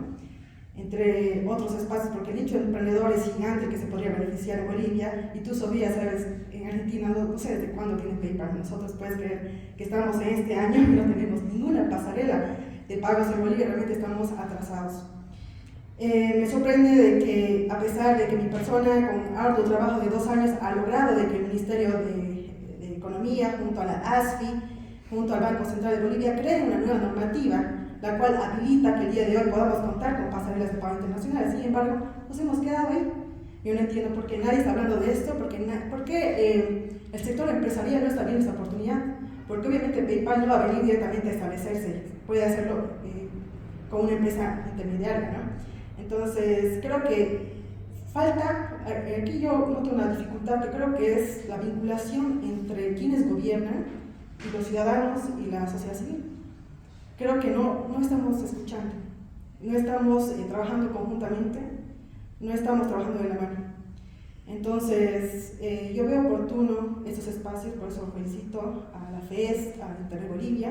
Ojalá hubiera más personas del Estado o del gobierno acá presentes para poder escuchar, sintetizar y hacer realidad las propuestas, las ideas, más que todo estas reflexiones que están haciendo, y ver cómo podemos trabajar de la mano conjuntamente con las organizaciones de la sociedad civil. La verdad es que yo espero que de acá salga algo, ¿no? De que de aquí en adelante no solamente sea una diputada, porque siento que estoy sola, lastimosamente a nadie le interesa el ámbito tecnológico o el tema económico o tecnológico, ¿no? Entonces, ojalá fuésemos muchos que estemos hablando de esto. Ojalá podríamos no solamente traer PayPal, traer un montón de pasarelas de pago internacionales. Ojalá nuestra empresa de correos funcione correctamente. Ojalá aduanas no nos pondrían límites para que podamos impulsar lo que es el comercio electrónico y sobre todo generar nuevas oportunidades de trabajo para los bolivianos. Muchísimas gracias. ¿Algún comentario o pregunta? Sí, por favor. Sí, bueno, muy buenas noches a todos los expositores. Realmente un tema muy importante y muy necesario de poder tocarlo en estos espacios. Yo como trabajadora y también sindicalista, yo misma me cuestiono y digo que no la era digital va a llegar dentro de 20 años acá en Bolivia. En Bolivia ya lo estamos viviendo, en el mundo también. Por ejemplo, 2 sectores importantes, aunque sabemos que muchos han pasado una crisis con la pandemia, el sector de salud y el sector de educación han sido los más golpeados en esta pandemia, porque realmente al generarse la educación virtual hemos visto las grandes debilidades que tenemos. Y en el sector salud de la misma manera, equipos tan sofisticados, todos digitales, que muchos de los trabajadores no saben el manejo adecuado. ¿Por qué? Porque el movimiento sindical tampoco se preocupa por sus afiliados, de poder hacer una capacitación permanente, de generar políticas públicas a través del Estado, para que las y los trabajadores estemos pues también incursionando en esa era digital y no nos quedemos, como la expositora Sofía decía, en un analfabetismo digital. Es eso lo que también estamos viviendo en Bolivia. Para ello yo creo que poder transformar tenemos que ser parte de ese proceso y no solamente ser espectadores, y que esperemos que llegue a 20 años de acá adelante todo ese conocimiento digital. Entre los trabajadores actualmente ya somos trabajadores digitales y nos esforzamos por querer aprender y hacer el manejo adecuado, pero falta mucho por hacer. Muchas gracias.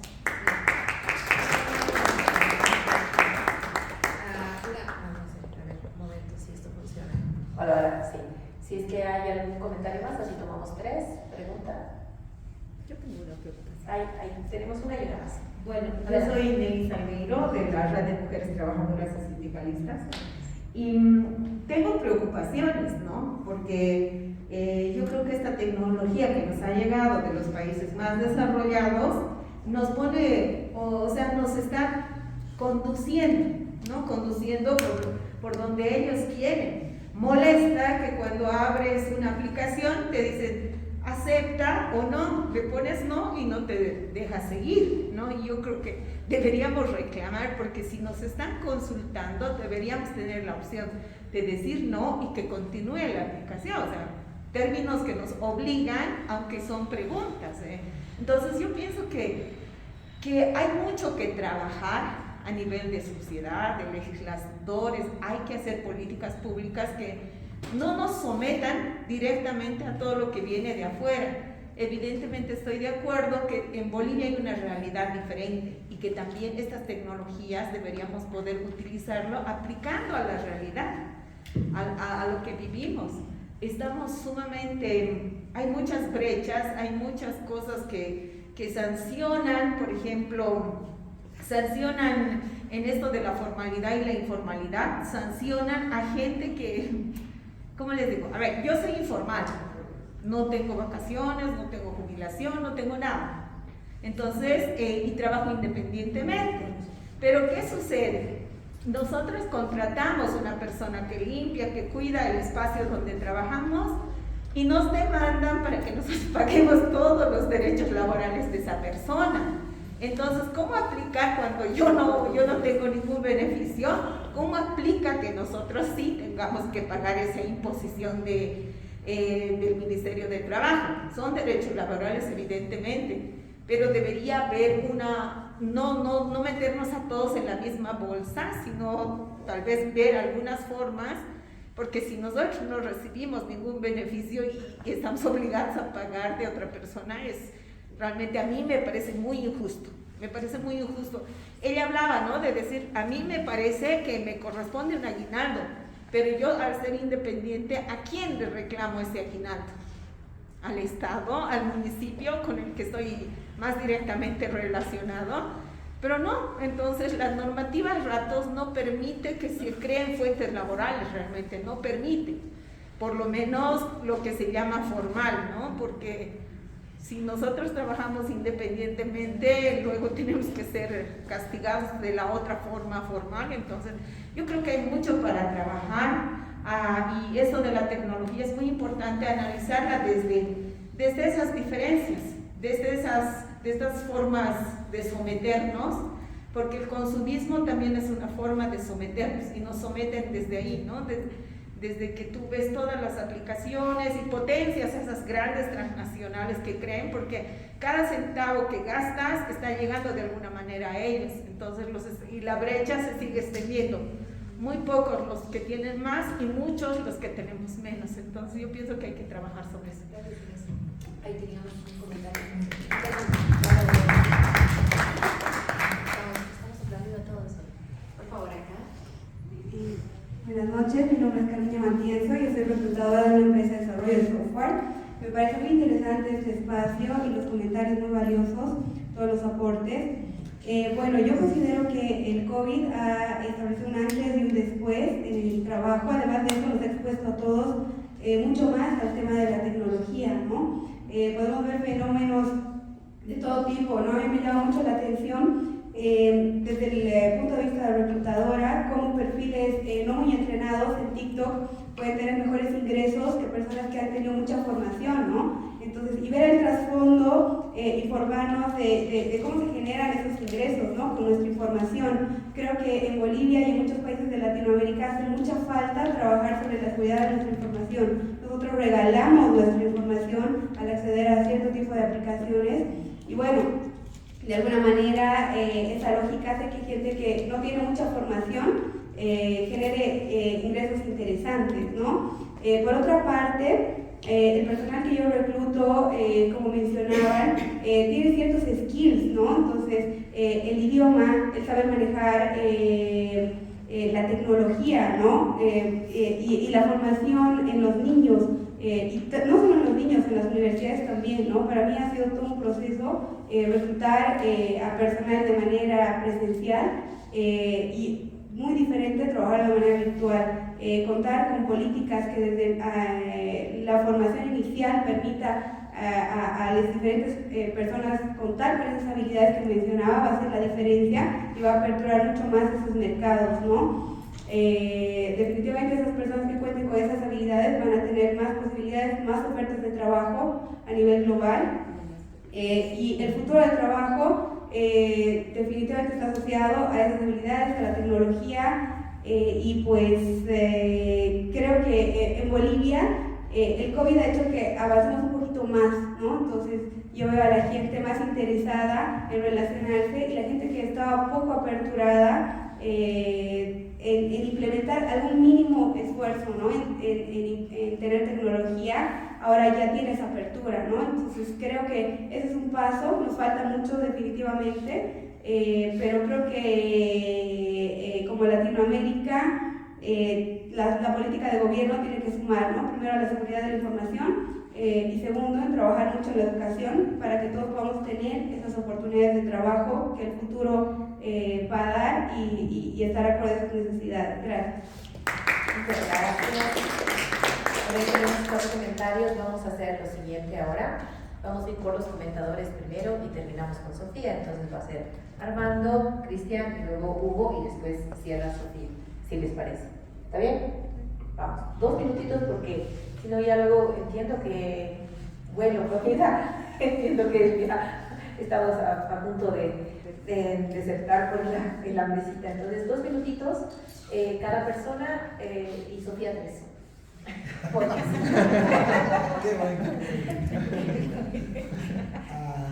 A ver, a partir de los comentarios, sí, yo creo que Sofía también mencionó un tema, creo que es importante que yo resaltar.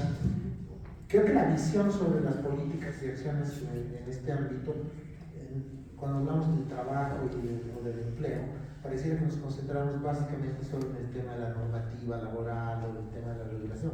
Pero yo creo que, como mencionó Sofía, hay todo un tema enorme, y creo que no hemos hablado mucho sobre el tema relacionado con las capacidades y con la educación, ¿no es cierto? Y probablemente en un país, insisto, en la circunstancia de Bolivia, como decía la compañera, en Bolivia sí es cierto, y las estadísticas lo muestran, es en los últimos 3 años que hemos tenido el impulso más fuerte en términos de aumento de usuarios, de aumento de uso del Internet. Y eso ha sido un poco la pandemia, pero también el cambio fuerte en Bolivia que ha implicado la entrada del celular como el principal, el principal instrumento para entrar a la red. Y eso ha implicado bajas de costos y todo. Pero bueno, yo creo que sí, en ese caso, sí en Bolivia hay una particularidad. Sí, ahora estamos viviendo un momento de inflexión, me parece, donde una gran cantidad de la población está entrando y además está entrando sectores populares que por lo menos hasta hace 3 años no habían tenido un uso intensivo de Internet. Entonces, en eso sí hay una novedad, que ciertamente la primera etapa de Internet en Bolivia fue más bien segmentos medios, ¿no es cierto?, con mayor instrucción, y ese otro estilo de temas. Pero ahora sí estamos viendo una generalización del uso de la tecnología en muchos segmentos. Por eso creo que hay que, pues me parece una enorme agenda, empezar a ver cómo los segmentos, no necesariamente los con mayor instrucción o con los mayores ingresos, están siendo impactados por la digitalización. Por ejemplo, el sector servicios, que es enorme en el caso de Bolivia, ¿no? Y la mayor parte informal. Entonces, creo que ese es un primer tema. Pero eso nos lleva al tema que tú decías, Sofía, y que la colega también dijo. Como esa es la naturaleza de la característica del tema de la difusión del Internet en Bolivia, el tema de la educación y las capacidades para usar esta tecnología son críticos, ¿no es cierto? Porque el punto de partida son enormes desigualdades, ¿no es cierto? Sí, enormes desigualdades. Es decir, gente que, como digo, su conexión a Internet ha sido WhatsApp, ¿no? Empezó así, ¿no? Y no tiene ni siquiera crédito para poder utilizar el navegador, ¿no es cierto? Mucha gente es así, solo utiliza WhatsApp, nada más. Pero para él eso es Internet, no es otra cosa. Bueno, pero esa segmentación, hasta gente que con el tema de la digitalización ha aumentado sus recursos gracias a poder trabajar a distancia. Entonces, digo que en un país ya desigual, la entrada a la digitalización y su intensificación en la pandemia ha ampliado las brechas. Nos ha hecho todavía mucho más desiguales a los bolivianos dependiendo de nuestras capacidades de uso. Entonces, el tema de la educación y cómo rápidamente la educación da a lo que tú decías, más allá del analfabetismo digital, va a cosas tan básicas como cómo utilizar bien el celular, cosas así realmente muy básicas, o las cosas que está trabajando, por ejemplo, la fundación en términos de seguridad, en términos de protección frente a cosas que aparecen también. Esas cosas tan básicas, desde esas cosas básicas hasta la capacidad de utilizar para mejor esa tecnología para ciertos emprendimientos muy específicos, por ejemplo, que decía la Eri, mucha gente empezaba a vender en un país de fenicios, de comerciantes, empezó a vender por las plataformas de Facebook, ¿no es cierto? No sé si ustedes han visto, y se reúnen en plazas, ¿no? Ni siquiera es que utilizan el correo porque no funciona. Entonces lo que hacen es vender las cosas, venden en la plataforma y se convocan en una plaza. Yo voy a plaza aquí en La Paz, entonces, todos están ahí en una plaza. Bueno, yo me imagino que puedan haber mejores maneras de facilitar ese tipo de transacciones a las que mucha gente está recurriendo en medio de esta economía, digamos, de estas características. En fin, y eso tiene mucho que ver en el primer inicio a capacidades, creo. Entonces, el tema de la política educativa que excede el tema de la educación formal, pero que se concentra en capacidades para la digitalización, no solo, como tú decías, programar, sino cosas de uso, de protección, creo que es ahí tienes todo un enorme, y es ultra necesario en este momento en que esta cosa está creciendo de una manera brutal y desigual. Cristian. Hola. Creo que tiene que mantenerlo apretado.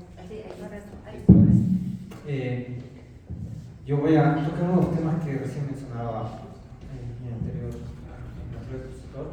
Creo que hay desigualdades que se van a ir replicando mientras no se toquen los fundamentos de la sociedad en la que estamos. Alguien mencionaba el caso de TikTok, ¿no? Como una persona en TikTok puede ganar tanto que más que un profesional, ¿no? Y en realidad no es solamente en TikTok, en diferentes plataformas, pero lo que hay que entender ahí es que no todos los creadores de contenido, no todos los TikTokers ganan lo mismo. Hay una desigualdad igual enorme al interior de todos los TikTokers. Albertina Sacaca hay una. No todos de aquí, si nos ponemos a hacer TikTok, no vamos a ganar lo mismo, no vamos a poder lograr eso. En YouTube, Luisito Comunica hay uno. O sea, no todos vamos a poder tener los ingresos que él tiene. O en Twitch, Ibai, Auron, el Rubius, son pocas personas contadas que tienden a sobresalir y decir, wow, realmente ahí se gana dinero. Pero si nos ponemos a ver ahí en Twitch, la plataforma que hacen streaming, la más famosa del mundo, donde están estos Ibai, Auron, etc., son 8 millones de creadores de contenido. 8 millones, y de lo que sabemos, los que ganan buenos dineros son 100. Entonces, hay una desigualdad igual enorme que adentro de las plataformas laborales que también tenemos que ver, y eso es lo que también te perjudica procesos de organización entre los mismos trabajadores de plataformas, ¿no? Creo que, ya para ir terminando, creo que hay que seguir tratando de interpelar, de tener esta acción irreverente contra la tecnología que viene, tratar de cuestionar, ¿no? Queremos traer empresas, ya, ¿por qué? ¿Para qué? ¿Por qué no construir empresas desde aquí? O empresas soberanas, tecnología soberana. Realmente el tema de la soberanía tecnológica es muy importante en Bolivia. El ejemplo típico de litio es un ejemplo muy bonito de tratar de construir tecnología desde Bolivia. Lastimosamente se lo echó a un lado y se optó por la extracción directa de litio, pero bueno, era una experiencia muy interesante, ¿no? Entonces creo que hay que empezar a cuestionar. Lo que a mí me preocupa, lo repito nuevamente, cómo nos podemos organizar para realizar estas demandas, cómo podemos organizarnos para articular estas demandas, qué rol van a jugar en Bolivia los movimientos sociales, qué rol empiezan a jugar los sindicatos, los gremios, los profesores, los policías, etc. Ciertos sectores que siempre han tendido a organizarse de diferentes formas muy particulares, las juntas de vecinos, que en Bolivia son muy importantes, las FEJUVES, las federaciones de juntas de padres de familia de las escuelas, empezar a tratar de calar estas demandas, estas realidades y organizarnos y hacer acción directa, ¿no? Creo que ese es el camino que tenemos que empezar a seguir, pero hay que ser muy creativos para que estas formas de organización sean exitosas. Gracias. Ya, bueno, yo tratar de responder un poco las preguntas que me he hecho. Entonces, la diputada ha tocado un tema, el tema de PayPal.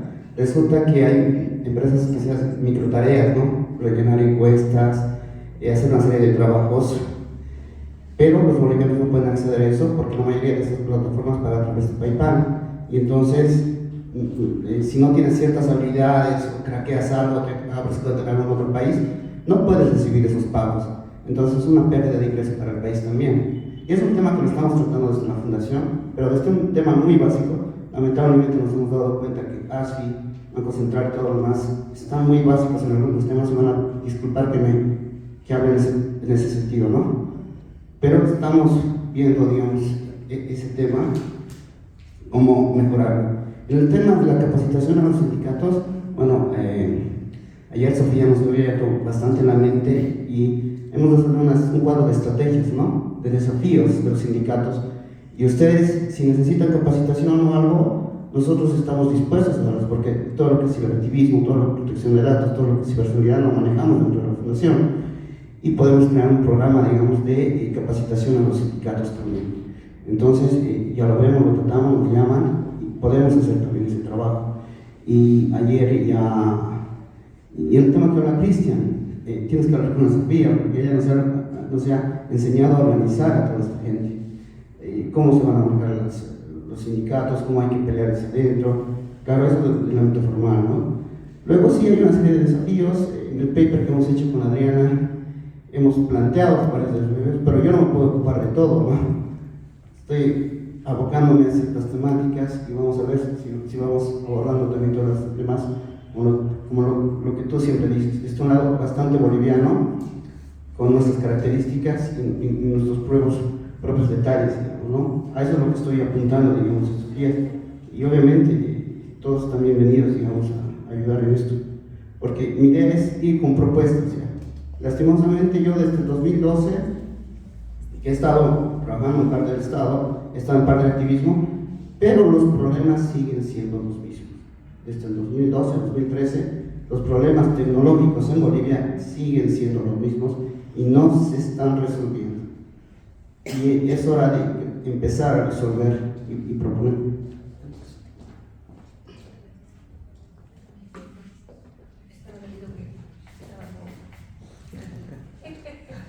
¿Vamos a tocar todo? Sí, ¿no? Estaba allá. Aquí se va. Adelante, por favor. Hola. Bueno, me toca el desafío del cierre. Me gusta más este. Ok. Este suena medio feo. Hola. Lo discriminé. Bueno, me toca el desafío del cierre. Y para el cierre me gustaría decir algo muy cortito. Empresas nacionales versus empresas multinacionales. Derechos laborales, sí, derechos laborales no. ¿Qué derechos laborales? Informalidad, formalidad, software libre, software corporativo, tantos debates, ¿no? Protección de datos. La realidad es que América Latina nunca nos sobró nada y nunca nos regalaron nada. Lo que hemos logrado, lo hemos logrado con el fruto de nuestro esfuerzo, con políticas, con ciudadanía movilizada y con muchísimo trabajo por parte de la población. A mí me parece interesante que Bolivia empiece a debatirse estos temas, no para que llegue al puerto que yo marco, o a lo que yo digo, o a lo que otro país dice, o a lo que Europa dice, o a lo que... No. Acá la agenda digital tiene que ser una agenda propia, una agenda nacional. Acá no es mirar a Europa y sus leyes de inteligencia artificial y decir qué lindo, ojalá tuviéramos eso. Acá se trata de hacer un debate genuino de cómo aprovechar la digitalización para que funcione para Bolivia. Y en ese funcione para Bolivia puede haber un mix. No tiene que ser todo desarrollo nacional o todo desarrollo extranjero o todo con todos estos derechos o sin todos estos derechos. Tiene que ser un debate propio, un debate nacional, un debate que tenga en cuenta su cultura, su realidad, su historia, su geografía, sus recursos y todo lo que Bolivia tiene para ofrecerle al mundo. Y me parece que esto es lo importante, entender que la digitalización no viene exógena, no viene dada, es una construcción interna que puede hacer una sociedad, así como ustedes han construido tantas otras cosas a lo largo de su historia. Cosas poderosas, cosas de las cuales habla el mundo, también pueden construir una sociedad digital distinta a la boliviana. Pero para eso se necesita debate, se necesita investigación, se necesitan espacios como este de diálogo y se necesitan parlamentarios que vengan a escuchar, que digan, qué interesante esto. Y por ahí lleven el debate al Parlamento, y por ahí se eleven proyectos, y por ahí llegue al Poder Ejecutivo. Porque siempre las ideas empiezan desde abajo y van subiendo los escalafones hasta llegar al poder político de turno. Es muy difícil que el poder político solo de por sí quiera cambiar algo si eso no viene desde abajo, desde la movilización popular. Por eso celebro estos espacios, por eso celebro estos debates y por eso celebro que Bolivia empiece ese camino de investigación de qué significa la digitalización para Bolivia. Mirando lo que se debate afuera, evidentemente, porque eso trae insumos, trae imaginación, trae capacidad de inventar. Pero evidentemente el debate tiene que ser local. Y tiene que ser propio y tiene que ser de ustedes. ¿Qué entienden los sindicatos? ¿Qué entienden las organizaciones de la sociedad civil? ¿Qué entiende la ciudadanía en general? Es importante encarar este debate en todos los países de América Latina, no solamente acá, en todos. Porque si no, la digitalización es algo que hacen los países desarrollados y que nos baja en línea. Y bueno, fíjate si en algún momento puedes aprovechar algo, ¿no?